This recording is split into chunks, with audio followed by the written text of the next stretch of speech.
embarque tous ensemble.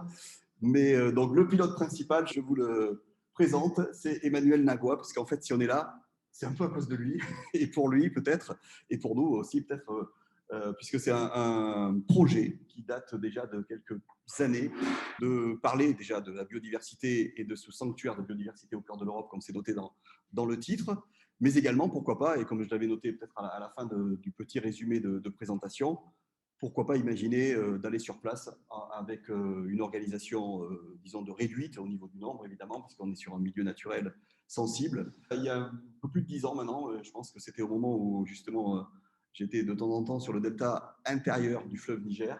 Emmanuel m'avait appelé pour parler de son projet sur le delta du Danube et croiser aussi les expériences qu'on pouvait avoir des deltas. Alors, delta, c'est des zones humides en général particulièrement intéressantes au niveau biodiversité, au niveau hydroclimatique également. Et celui-ci, donc, l'est, et on va essayer de vous en montrer justement les différents aspects au niveau de ces richesses culturelles que vous avez vues aussi à travers le documentaire. Donc, Emmanuel Nagua est naturaliste.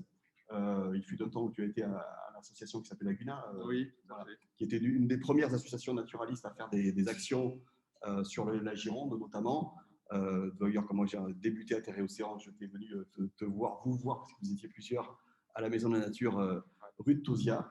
Et voilà, et puis donc depuis un certain nombre d'années également, chargé de mission à la mairie de Lormont. Notamment, on se croise souvent, Gaël et toute l'équipe de Terre et Océan et Emmanuel autour du parc de l'Ermitage, mais pas que, puisqu'on s'est croisés cet été sur la Garonne, justement. Et c'est là qu'on a reparlé du projet et on s'est dit que finalement, ça fait plus de 10 ans qu'on en parle et pour avancer d'un cran, on va présenter ce projet et on verra bien ce qui en retournera. Ça permet justement de creuser un tout petit peu le sujet pour nous-mêmes, déjà pour l'organisation et puis les informations qu'on peut avoir sur le site. Alors Emmanuel, mais il le dira, a aussi un pied en Roumanie de temps en temps, puisque le delta du Danube, c'est la Roumanie, pas que, puisqu'il y a l'Ukraine également, qui est sur la partie nord, on y reviendra. Et donc voilà, j'accompagne Emmanuel sur cette présentation. Alors des spécialistes du delta qui étaient marqués en visio, ça ne sera pas forcément le cas, parce que c'est un peu compliqué d'organiser des visios depuis la Roumanie, mais il n'empêche que les contacts sont pris, notamment avec la réserve de biosphère. Donc Emmanuel en reparlera. Tu veux dire un petit mot en intro? Moi, effectivement, je m'occupe de la gestion des espaces naturels de la ville de Lormont. Et quand Eric dit que j'ai un pied en Roumanie, effectivement, j'y ai plus qu'un pied, puisque j'ai une épouse. Et donc, c'est un pays que je commence à bien connaître maintenant depuis presque une vingtaine d'années. En revanche, cette région du Delta, pour moi, reste encore à découvrir. Vous voyez, il y a encore des merveilles à découvrir, et en particulier celle-ci. Donc, je me suis réservé pour la fin de découvrir cet endroit de Roumanie. Bien, donc moi je vais vous présenter un petit peu le contexte géographique aussi qui va un petit peu plus loin que le delta du Danube lui-même, le Danube bien sûr, mais aussi la région qui est autour, puisque le Danube ça vient du cœur de l'Europe jusqu'à la mer Noire, et peut-être qu'au niveau géographique d'ailleurs il faut quelques petits rappels pour parler peut-être un peu de la Moldavie, de l'Ukraine et de quelques pays dans le coin, et de quelques fleuves également qui amènent leurs eaux vers la mer Noire, donc au cœur de l'Europe plutôt de l'Est. Alors, cette carte d'abord, dans un premier temps, puisqu'on va parler à la fin d'oiseaux, pour dire que finalement, voilà, ça concerne, enfin, ça regroupe un petit peu tous les couloirs migratoires majeurs qu'il y a au niveau de la planète. Et finalement, si on regarde un peu plus près, là, vous voyez, le fond de carte est en fond, on est dans ce secteur-là, donc au cœur de l'Europe, avec un croisement finalement de deux couloirs migratoires. Le couloir ouest-atlantique qui mord juste à l'intérieur de cette zone continentale, et puis un couloir qui vient plutôt de la Méditerranée et qui inclut évidemment la mer Noire, qui est le cœur du projet, le cœur du sujet. Alors juste, et on y reviendra, une première carte quand même de cette région-là et du delta. D'abord quelques chiffres comme ça, peut-être un petit peu approximatif, pardon, qui parle de 1500 variétés de plantes, de 850 espèces d'insectes, de 300 espèces d'oiseaux, je crois que c'est même un peu plus que ça, de 45 voilà, espèces de poissons d'eau douce. Voilà, des chiffres qui, en fait, là, pour le coup, sont sous-estimés, je crois, sur ce chiffre-là, et qui montrent aussi, on est dans la partie donc, est de la Roumanie, donc la mer Noire est ici, et un delta, évidemment, par définition, c'est plusieurs bras d'un fleuve, donc qui déflue, une défluence fluviale jusqu'à un certain nombre de bras. Alors, il y a 3 bras principaux aujourd'hui, on en reparlera tout à l'heure. Le bras du nord qui est plutôt ukrainien, donc Chilia. Le bras du centre qui est plutôt canalisé, qui donc aboutit à Sulina. Et puis le bras du sud, qui est peut-être celui qui va nous intéresser le plus, voilà, Tsante Georgi. Georgi, je ne sais pas comment. Georgi. L'accent romain, ça sera pour Emmanuel. Et puis aussi pas mal de zones qui sont affiliées au delta, en fait, qui sont aussi des anciens bras ou en tous les cas des anciennes zones humides liées au delta du passé, avec donc des grands lacs dans la partie sud et évidemment donc la mer Noire au final. Alors une belle carte, donc c'est une vue d'artiste là qui montre un petit peu tous les réseaux hydrographiques de l'Europe. Alors, le plus grand réseau hydrographique de l'Europe, ce n'est pas le Danube, c'est la Volga que vous voyez ici. Là. Mais deuxième derrière la Volga, justement, on a ce fameux Danube qui traverse l'Europe quasiment d'ouest à est jusqu'à cette fameuse mer Noire. Alors, voilà une autre carte qui montre plus près le bassin du Danube, avec aussi quelques bassins limitrophes, notamment dans la partie nord, le Dniepr. Vous avez peut-être entendu parler de Dniepropetrovsk, ceux qui ont suivi les Girondins à une époque connaissent cet endroit mythologique pour les Girondins de Bordeaux, le Don, un peu plus au nord, et le Bug également, et le Dniestre dans la partie... donc tout ça, si j'en parle un petit peu, c'est parce qu'ils amènent de l'eau à la mer Noire, et la mer Noire est quand même un des sujets majeurs du delta du Danube, et ils n'amènent pas que de l'eau, ils amènent des sédiments, ils amènent aussi d'autres petites perturbations qui peuvent être parfois néfastes au niveau qualité de l'eau dans cette mer Noire, et dans cette mer d'Azov aussi, qui est également donc en liaison avec la mer Noire. Alors le Don, par exemple, le Rostov-sur-le-Don, c'est l'exutoire du Don, ici, là,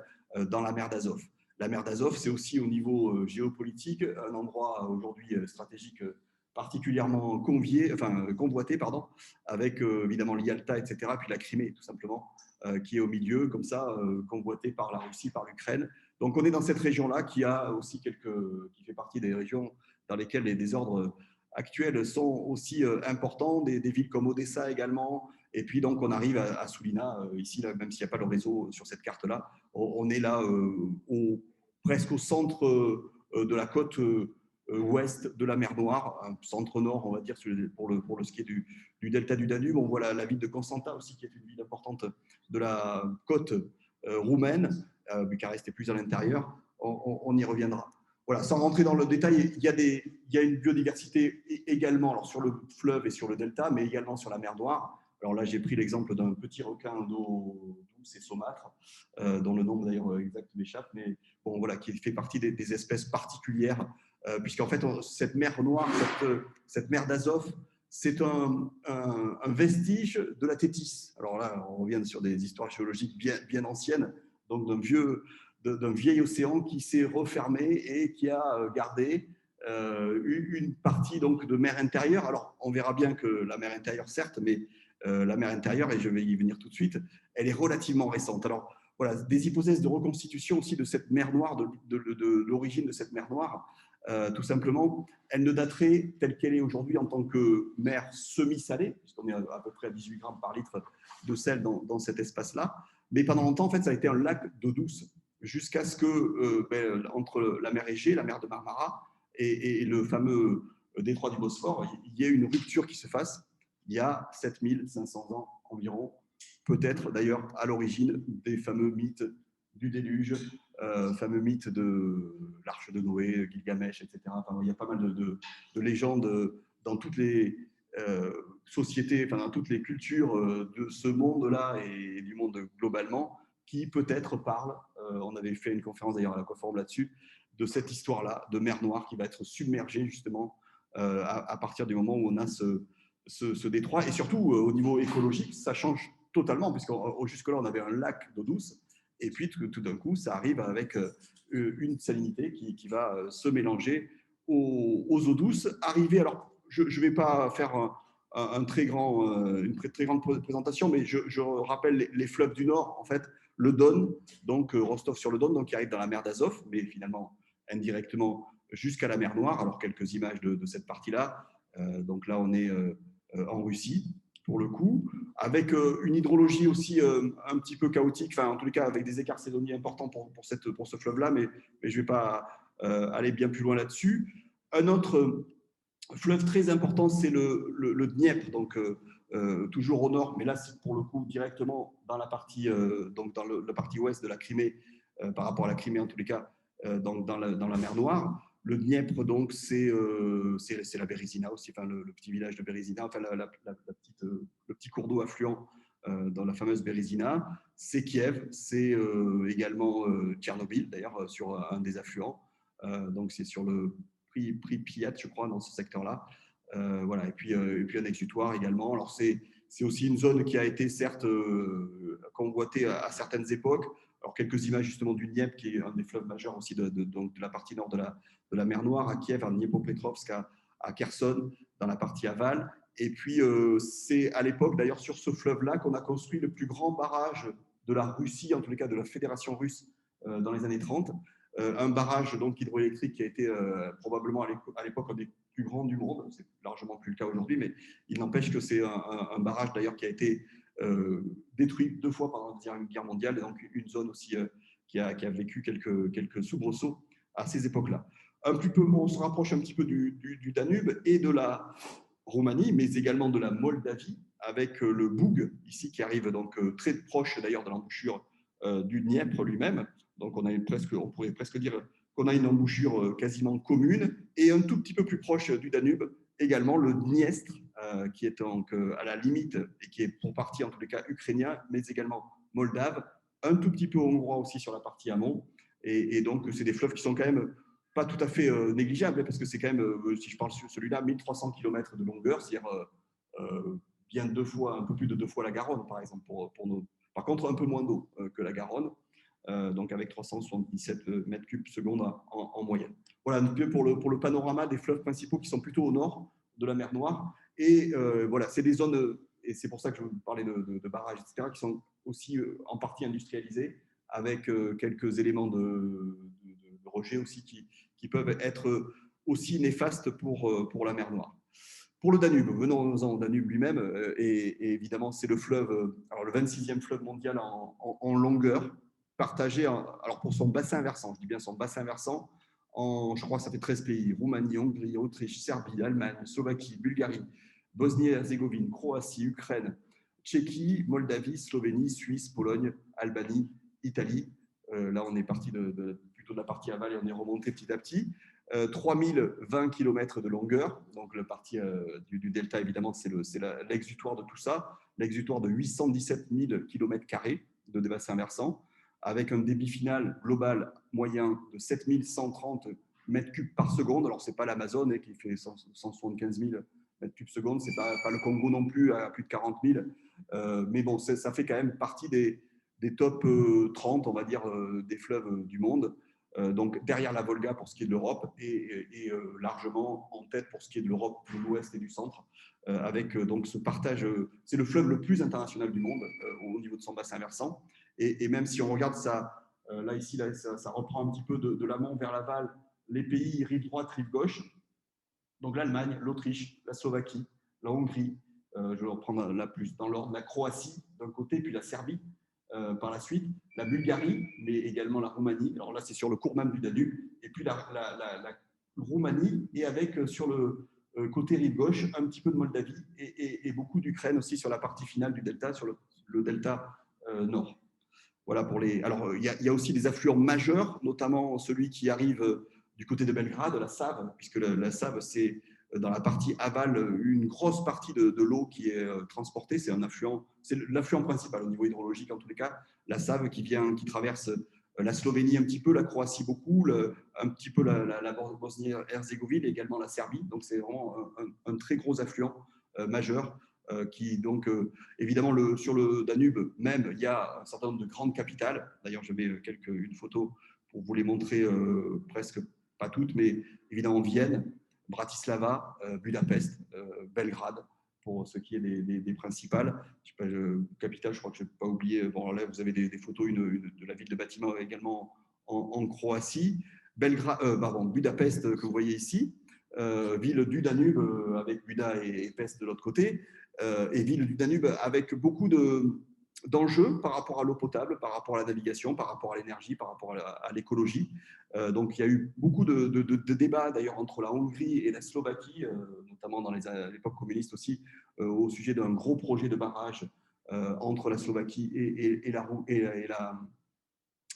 justement la Hongrie, pardon, Budapest, et qui a été d'ailleurs tranché il y a peu de temps, en 1997, au niveau de la Cour pénale internationale, qui a donné un petit peu les façons de voir et de régler le conflit qui datait des années 50 entre les deux pays, puisqu'en fait, il y avait un projet de barrage en amont de Budapest qui pouvait mettre à mal les nappes alluviales, les espaces écologiques aussi de forêts alluviales dans le secteur, et qui pouvait donc même mettre à mal l'alimentation en eau potable d'une grande ville comme Budapest. Donc voilà, il y a eu pas mal de négociations autour de ça.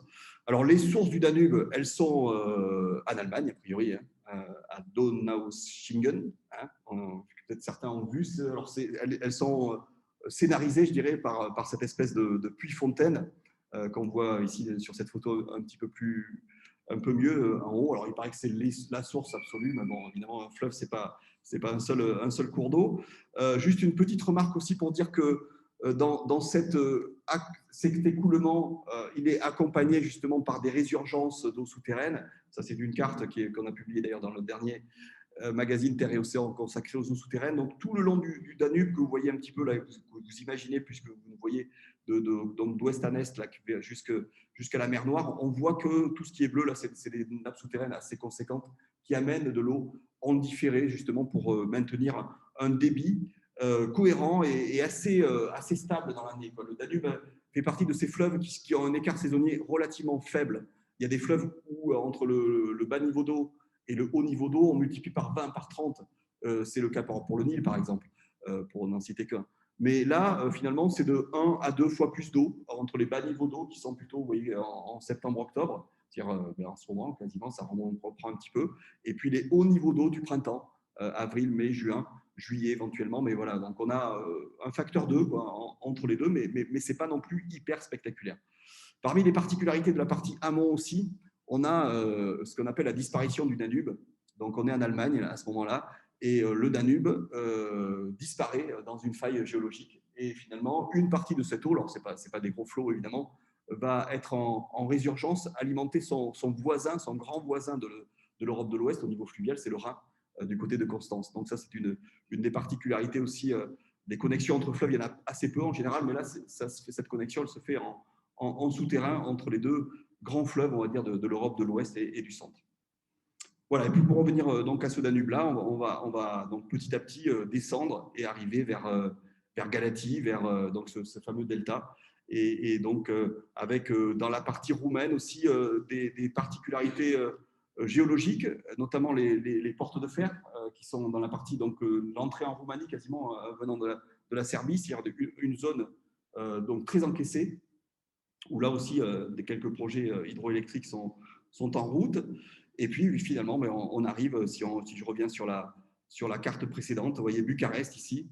Et quand on veut aller de Bucarest jusqu'au delta, il faut traverser le Danube, ça, par la route, je parle pour le coup.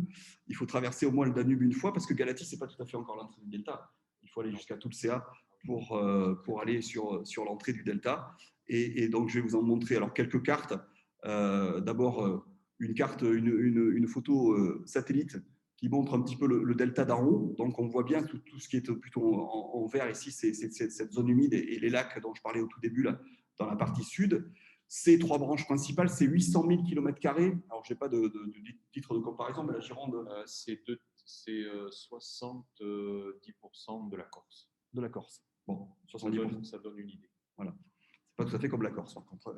Même si sur la Corse de l'Est, il y a aussi quelques moustiques, mais là je pense qu'il y en a. Enfin, en tous les cas, on ne va pas vous attirer en parlant de moustiques, évidemment. Mais, trois branches majeures et peu d'habitants. Peu d'habitants, 15 000 personnes. C'est donc une densité au kilomètre carré assez faible, évidemment. Voilà, des gens qui se sont réfugiés. D'ailleurs, on a vu tout à l'heure dans le documentaire les Lipovènes, on y reviendra un petit peu, qui sont des réfugiés russes qui se sont réfugiés pour des raisons politiques et religieuses au XVIIe ou XVIIIe siècle, me semble-t-il. Voilà, juste une évolution, évidemment, aussi, je ne sais pas si ça marche, cette petite animation qui montre l'évolution d'un delta. Un delta, c'est un fleuve, c'est vivant.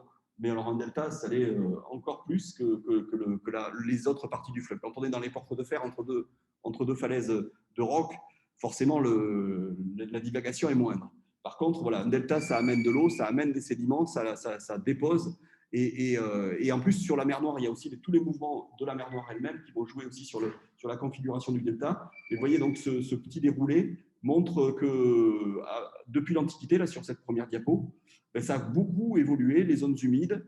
Des bras avancent, on dit aujourd'hui que c'est plutôt le bras ukrainien qui avance le plus que les bras roumains. Mais bon, à voir. Et donc, ça déflue à droite, à gauche, avec des crues qui parfois font bouger un petit peu les sédiments et ouvrent des portes, en ferment d'autres, entre guillemets, sur cette partie-là. Voilà, donc des paysages, on y reviendra, variés. Donc ça, j'ai pris ça sur aussi un site internet qui c'est le delta de la réserve du Danube. Et puis, ben justement, des zones protégées, des réserves de biosphère. Et je vais passer justement la parole à Emmanuel. Alors, juste rapidement, mais tu vas en parler beaucoup mieux. Des oiseaux, voilà, on va en parler. Je vous montre quelques détails. Des poissons, bien sûr. Alors, juste un petit mot sur les sturiaux. Enfin, il fut un temps où, d'après ce que j'ai lu, il y avait 6 espèces d'esturgeons. Voilà. Aujourd'hui, ils sont tous en danger d'extinction, y compris le dernier, je crois, qui reste vraiment, c'est Ouzo Ouzo. Il en reste 2, en fait, 2 espèces. Donc ça c'est l'esturgeon Ouzo, ça c'est celui... non, l'esturgeon européen, c'est celui qui nous reste là. Il y en a d'ailleurs dans la Garonne. Et la Roumanie était le plus grand exportateur de caviar du monde. Essentiellement parce que le delta, on va le voir sur une carte, ce n'est pas uniquement naturel. Il y a eu aussi du travail de poldérisation qui a été fait, notamment pendant la période communiste, pas mal. Heureusement, ça s'est assez rapidement arrêté parce que les habitants eux-mêmes se sont mobilisés contre ces projets qui étaient très dommageables pour la biodiversité, mais ils ont quand même essayé de faire quelques polders et quelques bassins artificiels justement pour élever de l'esturgeon à caviar. Et c'est l'esturgeon européen aujourd'hui qui reste dominant. Je crois qu'il y a un autre esturgeon aussi. Il y a 2 espèces qui restent sur ces 8 espèces. Donc moi je vais juste parler en particulier de cette réserve de biosphère. Donc comme l'a dit Eric, elle fait presque 800 000 km², donc c'est 70% de la surface de la Corse. Ce qui était intéressant aussi par rapport au bassin hydrographique que tu disais tout à l'heure, du Danube, c'est quand même 8% de la surface de l'Europe. Quand on se rend compte, c'est considérable, ce bassin versant. Voilà. En ce qui concerne la réserve, donc c'est une des plus grandes zones humides d'Europe. Elle est, on va le voir sur une carte que je vais vous montrer plus en détail, elle est divisée en 3 zones. Une zone où il y a une stricte protection, alors c'est très réglementé, les Roumains sont très virulents sur le respect de la réglementation, d'ailleurs c'est à peu près valable pour tout. Une zone donc avec une réglementation très stricte. Les villages, en fait, ils sont plutôt situés. On les voit ici, si on peut zoomer un peu. Voilà. Vous voyez où sont situés les villages. Donc, il y a la grosse ville de Tulcea. Donc, quand on parle des habitants, Eric parlait de 15 000. Il s'agit des habitants des villages, 15 000. Parce que Tulcea, c'est une grande ville qui fait 90 000 habitants. C'est une très grosse ville. Et après, donc, les villages sont disposés, on va descendre un peu là, hop, sont plutôt avant, sur la descendre, voilà, ils sont situés ici, en gris, c'est les taches grises que vous voyez ici, les différents villages qui sont en bordure des lacs. Sauf quelques autres petits villages, notamment un village qui est très très éloigné, qui est le village de Sfântă Gheorghe, qui est ici, à la sortie du grand bras de Sfântă Gheorghe. Donc c'est Saint-Georges, en fait, on va le dire en français. voilà, ce petit village, évidemment. Alors là, on ne va, tout ce secteur, il n'y a pas de route, aucune route. Donc, tout se passe en bateau, par des canaux, voire des petits chenaux comme ça qui sont entretenus. On en voit qui sont très rectilignes. C'est toutes ces polders qui ont été fabriqués construits pendant la période communiste. Et puis, on voit donc ces bancs de sable dont Eric a parlé tout à l'heure, qui évoluent au cours du temps. Puisqu'on voit que depuis l'Antiquité, en fait, ce delta a eu plutôt tendance à se fermer, avec des dépôts alluvionnaires très, très importants qui ont fait dévier, faire des méandres et créer des petits lacs. On voit au nord ce que je disais tout à l'heure. Voilà, vous voyez ces deux grands bassins. Ça, ces deux grands bassins, c'est complètement anthropique. Ça, c'est vraiment de la pêche, en fait, aussi de la pisciculture. Puisque cette région, les habitants vivent essentiellement de la pêche. Donc là, on a donc cette zone stricte protection, une zone tampon où il y a une protection intégrale également de la biodiversité, mais qui est une zone quand même où on peut quand même aller, alors que la protection intégrale, c'est dérangement nul, c'est-à-dire qu'on n'y va pas, zéro. Je ne sais même pas si nous, on pourrait y aller.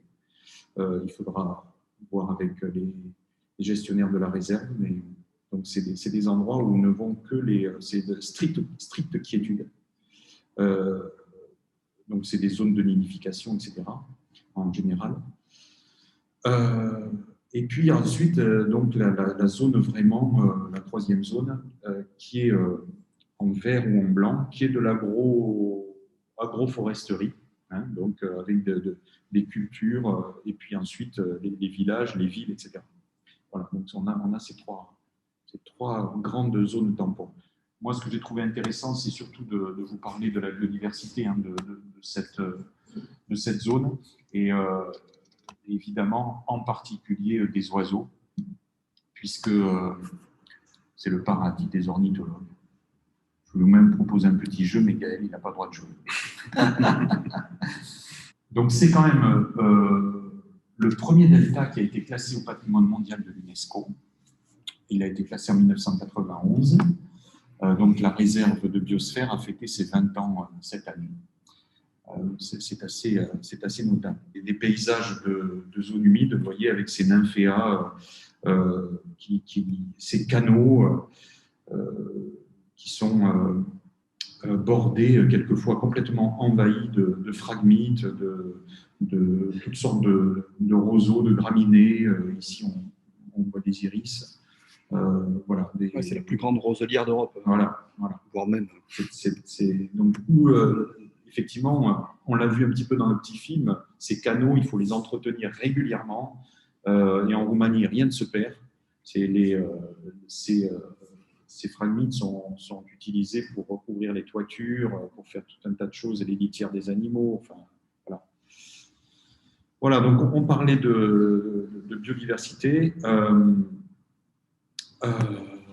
Donc, sur les chiffres que tu as donnés tout à l'heure, on les dépasse largement, puisque là, vous voyez, on est à peu près à 3000 taxons de flore. Donc, ça, c'est les données de la réserve de biosphère, données 2021 de la réserve de biosphère.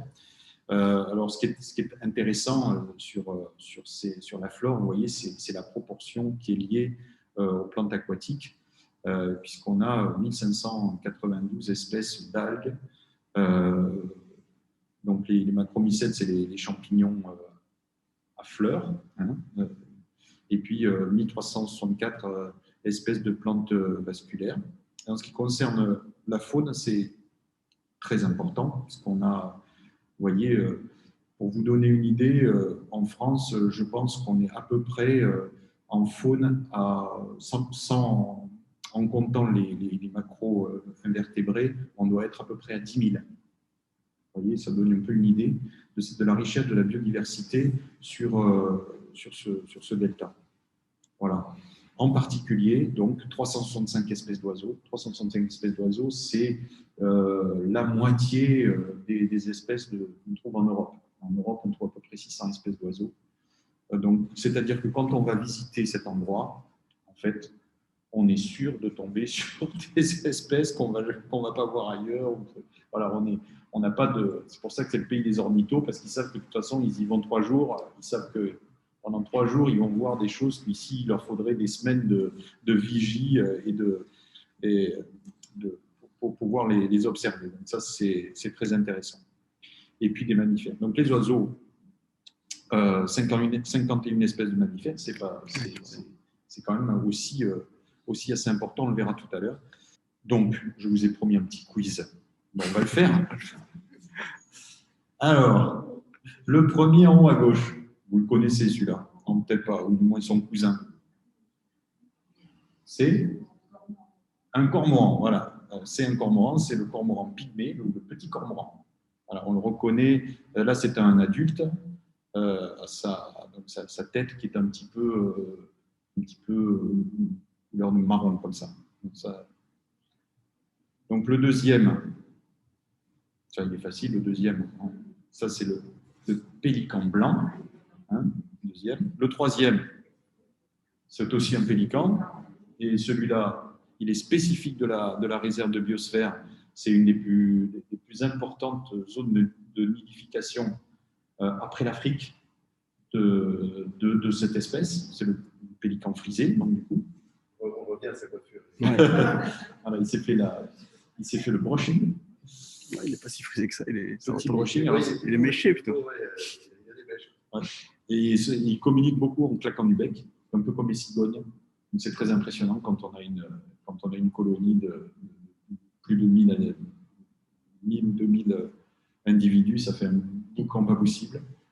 C'est un très bel oiseau. Voilà, donc l'autre, ça c'est un peu plus difficile. En bas à gauche? En bas à gauche, oui. Bon, on voit qu'il a une petite couette comme ça, là. C'est le crabier chevelu.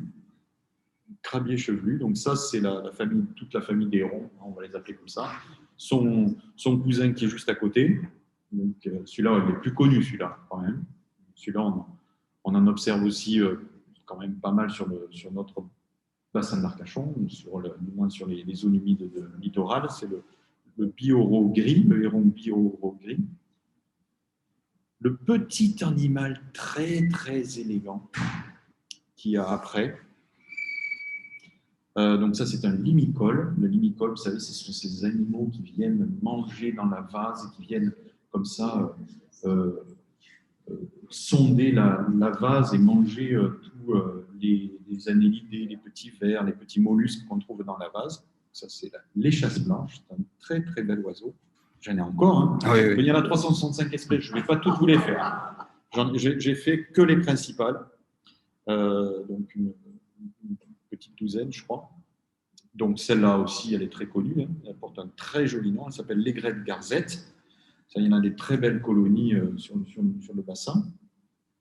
La suivante, qui est sa cousine, beaucoup moins commune. Hein, elle est quand même beaucoup moins commune, en tout cas chez nous. Une nicheuse aussi sur le delta. La grande aigrette. Le héron pourpré, donc, qui est un migrateur chez nous, juste après. Voilà, très très bel oiseau aussi. Qui s'observait jadis, on peut dire. C'est un oiseau qui n'aime pas du tout le dérangement. Et malheureusement, avec le succès du parc de l'Ermitage, beaucoup de ces oiseaux, les aigrettes garzettes, etc., ont disparu de cet espace par excès de dérangement. Alors, cet oiseau qui est juste après, donc c'est la bernache à courroux. Alors ça, c'est l'oiseau, en fait, 90% de la population de bernache à courroux est sur la réserve de biosphère du delta du Danube.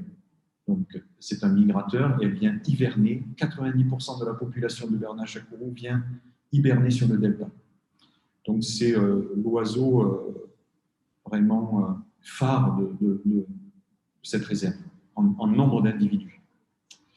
Un oiseau que vous connaissez aussi, qui est un oiseau africain, aussi un migrateur africain, l'ibis falcinelle, la fameuse spatule blanche. Voilà. Alors, cet oiseau-là, après, on va passer sur des prédateurs, on va monter un petit peu dans l'échelle tropique. Cet oiseau-là, c'est le pigargue à queue blanche. Pigargue à queue blanche, donc ça, c'est un oiseau assez massif, hein. Il fait presque 1,80 m d'envergure, presque un peu moins de 2 kg. Il est assez fluviatile, en fait. C'est un oiseau qui se nourrit beaucoup de poissons et qui n'hésite pas d'ailleurs à aller dans l'eau, hein, à carrément pêcher ses proies, à les prendre dans l'eau. Il les serre comme ça, il a des serres très très grandes, très fortes, très puissantes, et en fait il tue le poisson en le serrant comme ça. Et après, il le ramène sur le bord. Parfois, il est arrivé qu'il a été un peu gourmand et il ait pu attraper des modèles qui le dépassent un peu en termes de force, et donc il n'arrive pas à soulever le poisson qu'il a attrapé, il est obligé de le relâcher. Ça arrive.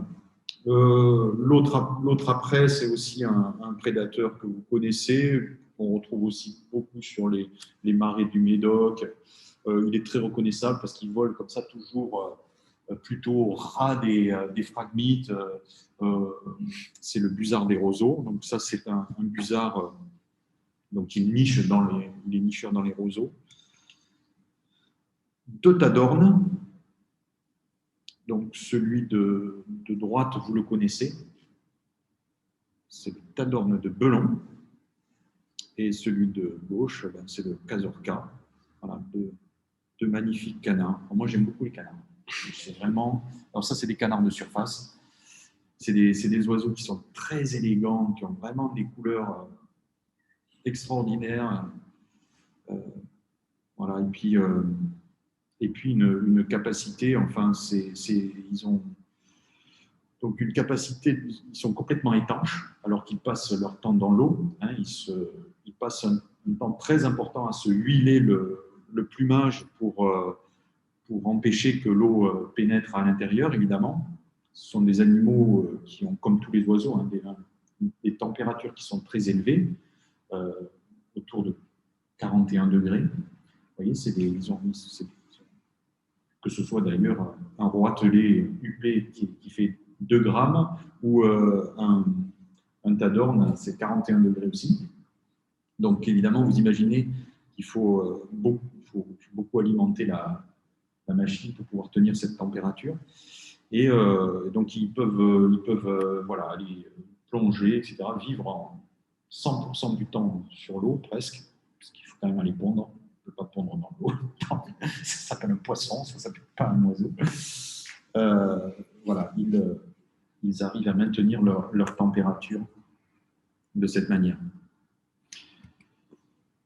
Alors après, on a des oiseaux qui sont plutôt des oiseaux de la dernière zone dont je vous parlais, qui sont des oiseaux plutôt agroforestiers, des zones de prairies, etc., qui sont moins liés aux zones humides. Donc c'est le vautour pecnoptère, ou le pecnoptère d'Égypte, c'est pas facile à dire, pecnoptère d'Égypte. Le grand corbeau, qui est une espèce qui est vraiment très vulnérable aujourd'hui, qui est devenue très, très vulnérable. Et puis deux espèces que nous avions dans nos grandes plaines céréalières jusqu'il n'y a pas très longtemps, hein, qui existent encore de manière relictuelle, quelques populations. Donc ce sont ces deux espèces d'outardes, l'outarde barbue, ou la grande outarde, qu'on voit qui est une couleur marron comme ça. Donc ça, c'est zone de prairie, les zones des grandes champs de céréales, etc. Et puis l'outarde canepetière, qui est sa cousine. Si vous allez dans les journaux, la semaine dernière, il y a quelqu'un qui a trouvé une outarde dans son jardin. Une grande outarde. C'est passé dans quelques petits, je crois dans 20 minutes, tout ça, il y avait un article sur les oiseaux. J'ai vu ça, je me dis tiens, 20 minutes s'intéresse aux oiseaux, et fait, c'est parce qu'un type pensait avoir trouvé une autruche dans son jardin. Et c'était une grande outarde qui peut certainement aussi échapper de captivité. Voilà, c'était la dernière grande outarde en liberté en France. Il y a 2 semaines. la semaine dernière. Donc, on a quelques mammifères aussi, certains liés aux zones humides, comme la première, voilà, la loutre d'Europe, espèce qui, chez nous, semblerait, enfin, les effectifs sembleraient vraiment remonter de manière très importante, donc c'est plutôt une bonne nouvelle. C'est une espèce qui a été beaucoup chassée pour sa fourrure et qui est très sensible, évidemment, enfin, très sensible à la qualité de l'eau. Donc, c'est une espèce qui nous permet de dire, en tout cas, qu'il y a une amélioration sur la qualité de l'eau de nos rivières, en particulier là où elle est le plus présente en France, donc c'est le bassin de la Dordogne, de la Vienne, c'est la Creuse, donc tout sur cette zone-là. Où, voilà, on a des qualités de l'eau très importantes. C'est un animal qui se nourrit de poissons et de crustacés. C'est un carnivore, évidemment. Très discret. Qui est quand même assez imposant. Je ne sais pas si vous avez déjà vu une loutre. C'est quand même très imposant. Ça fait quand même une quinzaine de kilos. Hein. C'est presque 1 mètre de long. C'est quand même un gros mustélidé. À côté, un tout petit mustélidé, minuscule, qui fait moins de 100 grammes. C'est l'hermine.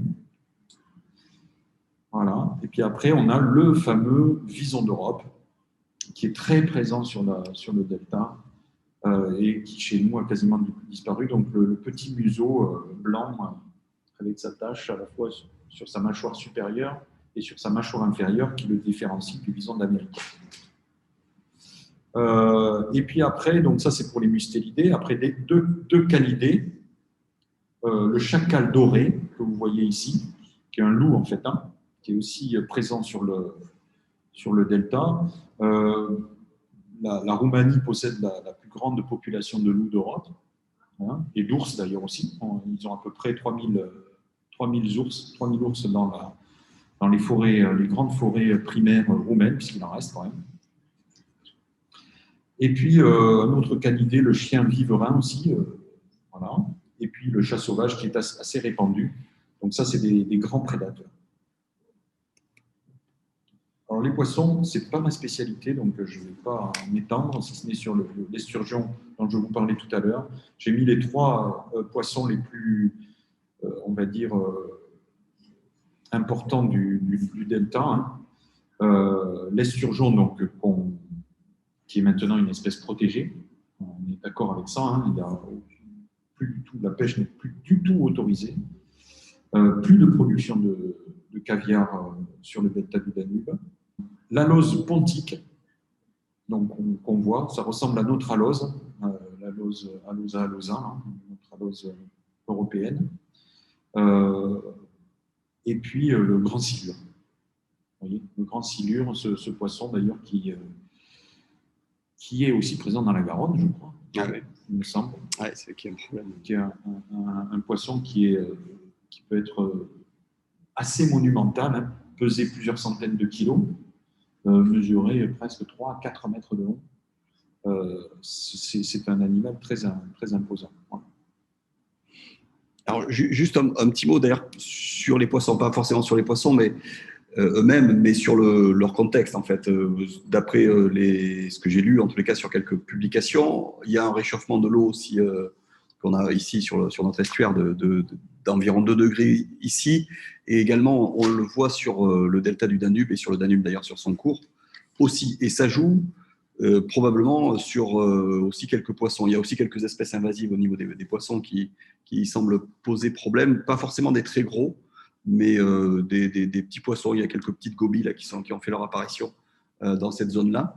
Et bon, voilà, ça ne remet pas tout en cause, évidemment. Il y en a un aussi qui est un peu emblématique du coin, c'est le brochet, qui est parmi les pêcheurs. L'hypovène, notamment, se nourrissent pas que de brochets, j'imagine, mais il y avait un aussi qu'on appelle le hareng du Danube, que j'ai vu qui était un peu emblématique. Mais je me demandais si c'était la lose, parce que ça ressemble beaucoup. Est-ce qu'on parle du même quand on parle des deux? En tous les cas, voilà, c'est plus de 300 aussi espèces de poissons dans ce delta. Donc, c'est vraiment un delta extrêmement riche. Et les gens du delta vivent beaucoup de la pêche et du poisson. Pour vous montrer un petit peu la richesse du delta, on a vu les oiseaux. C'est toujours important, les chiffres. Je vous ai parlé de la bernache à kourou, là. Donc, la bernache à kourou, c'est donc 90% de la population mondiale de bernache à kourou. 90% de la population mondiale. Le petit cormoran, qu'on a vu tout à l'heure, le cormoran pygmée, c'est 60% de la population mondiale qui est dans la réserve de biosphère. Le pélican commun, c'est 52% de la zone, alors c'est pas mondial, c'est de la zone paléarctique. La zone paléarctique, c'est, si vous voulez, tout ce qui est globalement au-dessus de l'équateur. Le pélican frisé, 5% de la population mondiale. La plupart, c'est en Afrique qu'on trouve les pélicans frisés. Le bio gris, 17% de la population européenne. Le crabier chevelu, 26% de la population de la zone paléarctique. L'aigrette garzette, 11% de la population européenne. La grande aigrette, 71% de la population européenne. Donc ici, quand on voit une grande aigrette, on est content. Là-bas, c'est un animal assez connu. Le héron pourpré, 11% de la population européenne. Donc la bernache à kourou dont je vous ai parlé, 90% de la population mondiale. L'ibis fascinelle, 30% de la population européenne. La spatule blanche, donc ça c'est assez faible, c'est 1% de la population européenne. Le pigargue à queue blanche, c'est quand même assez important aussi, c'est 1% de la population mondiale. Donc on est sûr aussi là aussi de pouvoir observer des pigargues à queue blanche. Et 4% de la population européenne pour le busard des roseaux. C'est quelques chiffres qui me semblent intéressants pour montrer la richesse de ce milieu. Et puis, donc, on l'a vu tout à l'heure, on va peut-être le revoir sur la carte. On a 30 types d'écosystèmes. 30 types d'écosystèmes. Donc, c'est très important, cette mosaïque. 30 types d'écosystèmes sur vous voyez, 5800 km²,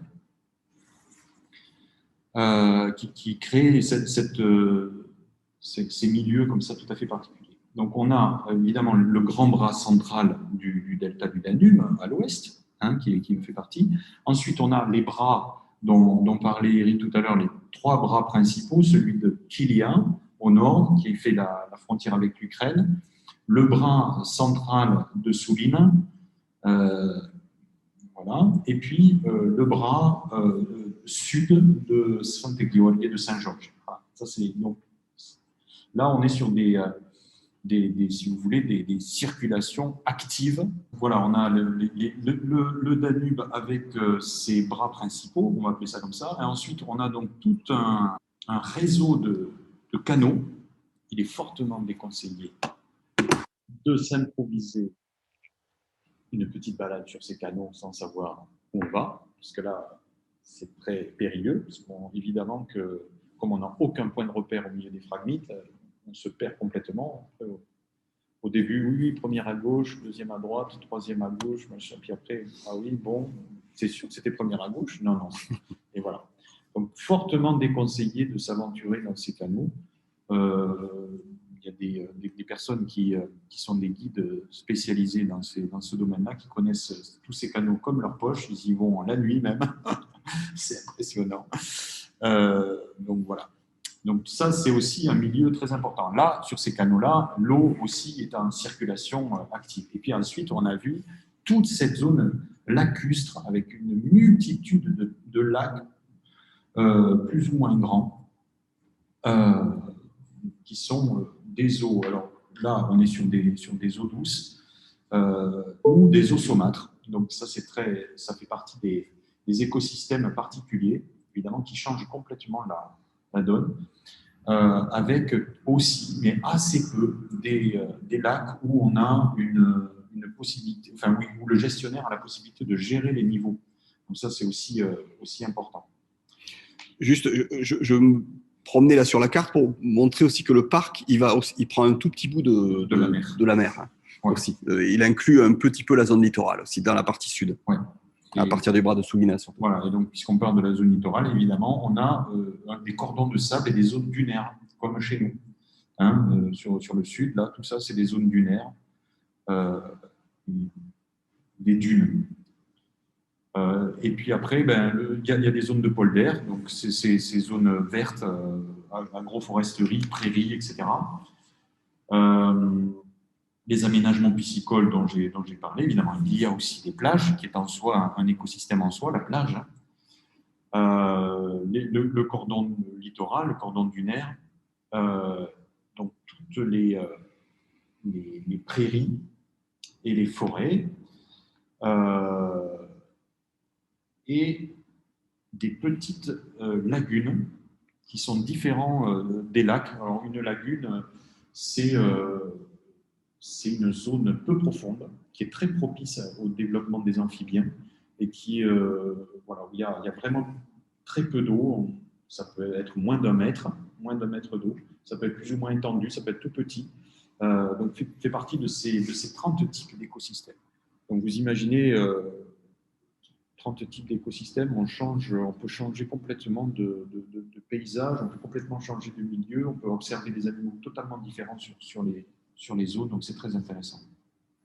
Oui, et justement, il n'y a que les milieux deltaïques comme ça qui permettent autant d'écosystèmes connectés ou de milieux fluviaux. On voit ça le long du Mékong, évidemment, on parlait du fleuve Niger aussi, des forêts inondées, des zones humides strictes, des roselières, des prairies aussi, et en fonction du niveau de l'eau aussi, même si je me disais au début, l'écart saisonnier n'est pas hyper important, mais il n'empêche quand même qu'une crue va remodeler le paysage et on va avoir au moment des hautes eaux là, du printemps une possibilité aussi de circuler probablement beaucoup plus facile que si on y allait maintenant ou dans quelques jours. Donc, et des paysages d'eau qui prennent une place fondamentale. Un petit détail aussi qui est important, ça vaudra peut-être le coup de faire une conférence aussi sur ces fleuves intérieurs, parce que là, on est sur un fleuve intérieur aussi. Et dans le changement climatique dont on parle, ces zones intérieures, ces anciennes mers ou lacs importants, sont importants au niveau biodiversité, bien sûr, mais aussi au niveau de l'équilibre climatique de toute une région. Quand on réduit l'apport d'eau, donc on a un amortissement, je pense. Bon, le cas évidemment qui vient à l'esprit, c'est la mer d'Aral qui a été tellement réduite quasiment à peu de choses, mais que ça a joué aussi sur le climat de la région. Les amplitudes climatiques sont beaucoup plus fortes, etc. Donc voilà, toutes ces zones-là, l'hydroclimat de ces zones-là, c'est impactant pour la biodiversité et tout le débit du Danube est important pour le delta, pour la mer Noire et pour l'équilibre régional climatique. Voilà, donc le rôle de la réserve de biosphère, quand je dis la réserve de biosphère, je parle de l'administration de la réserve de biosphère, c'est évidemment de contrôler le respect de la réglementation sur cette zone, puisque il y a aussi des zones Natura 2000 hein, dans la réserve de biosphère. Donc, il y a une réglementation qui est très, très rigoureuse, et notamment sur ce qui concerne la pêche et les zones de dérangement. Sur les activités de pêche, il y a aussi des quotas, il y a beaucoup de choses à respecter, et il y a énormément de braconnage sur ces zones-là. Donc, quand on est plutôt sur des populations quand même en Roumanie, il n'y a pas de SMIC, hein, mais on dit qu'un salaire moyen c'est 250 €. Donc, avec des coûts de la vie qui sont approximativement les mêmes que nous. Donc, ça veut dire que c'est des gens qui vivent pauvrement, même si ils ont des ressources naturelles très importantes, piscicoles très importantes. Ça veut dire que ce ne sont pas des gens qui vont mourir de faim, jamais. Par contre, eh bien, pour gagner leur vie, il y a toujours cette tendance à braconner et à vendre du poisson de manière illégale. Voilà. Donc ça, c'est une grande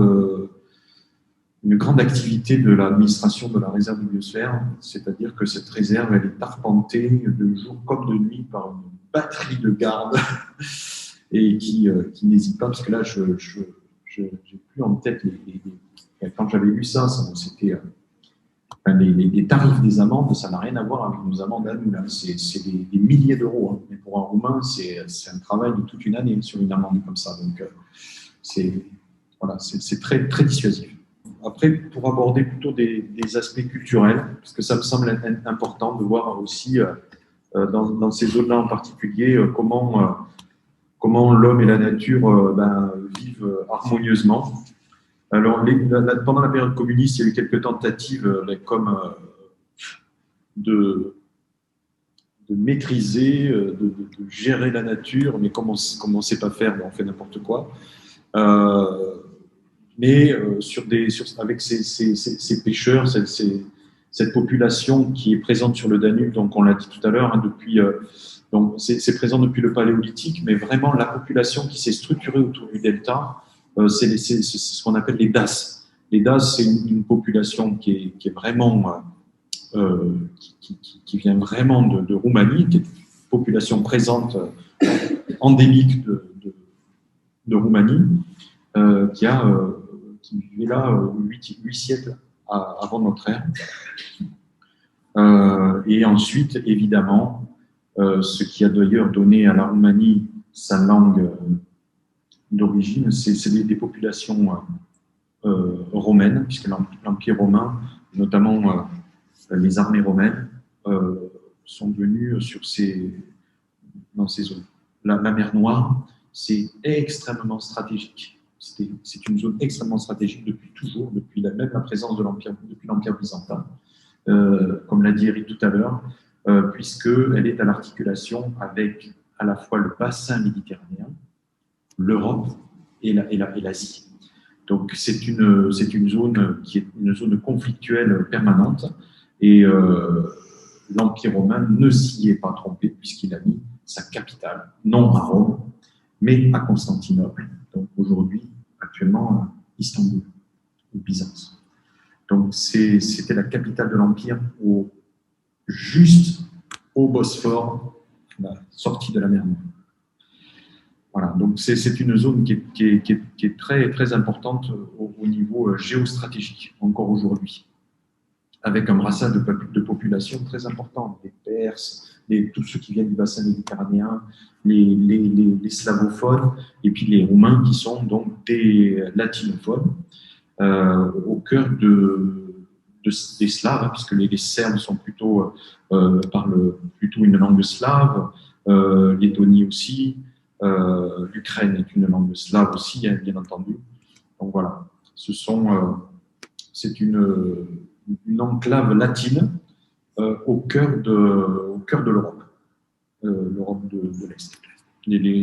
Évidemment, les Hongrois parlent une langue, on ne sait pas d'où elle vient, la langue à eux, qui est incompréhensible pour le commun des mortels. On l'a vu un petit peu dans le petit film, c'est vrai que les Roumains ont une tradition. Je vous parle de ça parce que c'est pour vous donner envie d'y aller, c'est tout. Et nous aussi, dans le Delta. Plutôt que de parler de canard. Voilà, j'essaye de le mettre à table. Mais... J'ai quand même hésité parce que je vous ai présenté les canards et après ils sont sous une autre forme, mais je ne les ai pas mis parce que voilà, j'aime beaucoup ces animaux d'ailleurs dans tous les sens du terme. Mais donc ils se nourrissent de gibier, en particulier des canards, parce qu'il y a quand même des espèces qui sont chassables dans le delta, hein, il y a cette tradition, et puis de la pêche évidemment. Parce que quand on a 135 espèces de poissons, vous imaginez un petit peu comment on peut développer tout un tas de recettes et puis de traditions culinaires autour du poisson, sous toutes ses formes, en particulier le poisson fumé, qui est fumé de manière traditionnelle dans des fumoirs, même des fois complètement bricolés. Et puis, ce qui est intéressant sur le delta, c'est qu'on voit comme ça ces maisons de pêcheurs où on a des cuisines extérieures et on n'hésite pas à faire sa cuisine à l'extérieur, comme ça, c'est très sympa. Et on est toujours accompagné de la fameuse mamaliga. La mamaliga, c'est une semoule de polenta sur toutes ces forêts, c'est ça. Ouais. Ça m'intrigue. Cette semoule de maïs, donc, qui est soit accommodée à toutes les sauces, soit avec du lait, soit avec soit grillé, Enfin, voilà, elle accompagne toutes sortes de plats. Oui, parce que la terre riche, il y a la pêche, on peut cultiver aussi, j'imagine, oui, et facilement puis des choses. alors, la Roumanie, vous savez, c'est le grenier de l'Europe. Hein. C'était un des plus grands exportateurs de céréales d'Europe. Hein.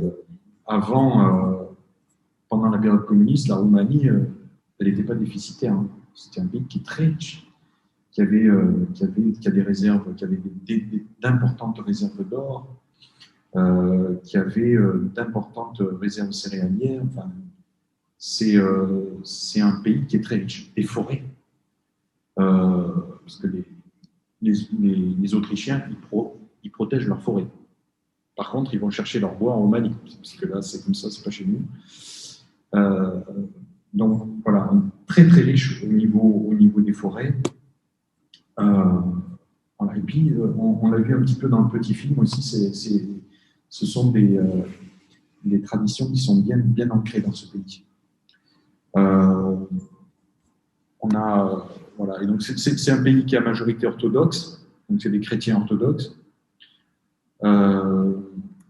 et ils sont très attachés à leur foi. On dit quand c'est leur trésor, mais c'est vraiment c'est pas une image, c'est vraiment, ça fait partie vraiment de leur quotidien.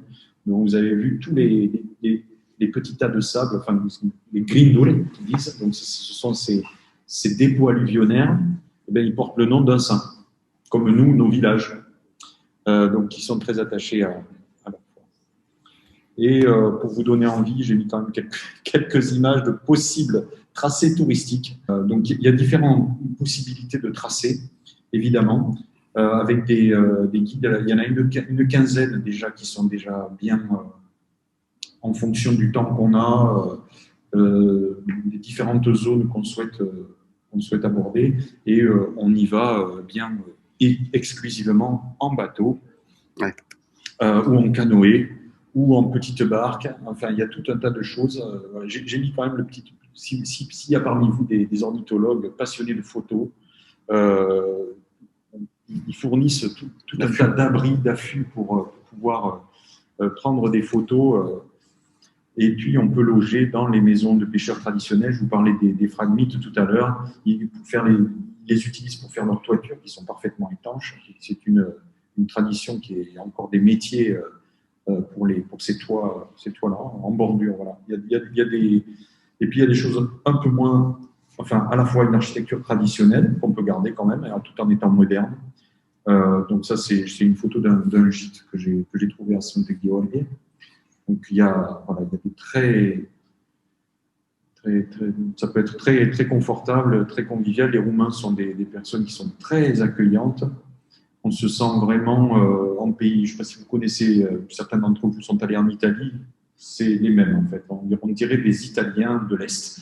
C'est vraiment très accueillant dans les restaurants, partout. Ils sont très volubiles. Voilà, en particulier les personnes du Sud comme ça. Voilà, notre objectif, c'était un peu de vous donner envie d'y aller en même temps, et puis de regarder en détail quand même cette réserve de biosphère qui est quand même exceptionnelle à bien des points, en particulier ceux qui apprécient la quiétude, et puis les oiseaux, la présence de la nature autour d'eux. Je pense qu'un séjour même 7 ou 8 jours dans un endroit comme ça, doit complètement vous laver de tout souci, fardeau et autres maladies psychiques. Alors, il y a évidemment, comme toutes les zones humides, des moustiques. Et voilà, les moustiques, vous savez, c'est le crépuscule et l'aurore et le crépuscule, en général, c'est là où ils sont les plus agressifs. Et puis, il y a certains moyens de s'en protéger. Donc, c'est vrai c'est une zone qui peut être... voilà. Mais paradoxalement, ils ont aussi leurs prédateurs sur des zones humides comme ça. Moi, je trouve qu'on n'est pas si embêté que ça. Moins qu'ici, peut-être.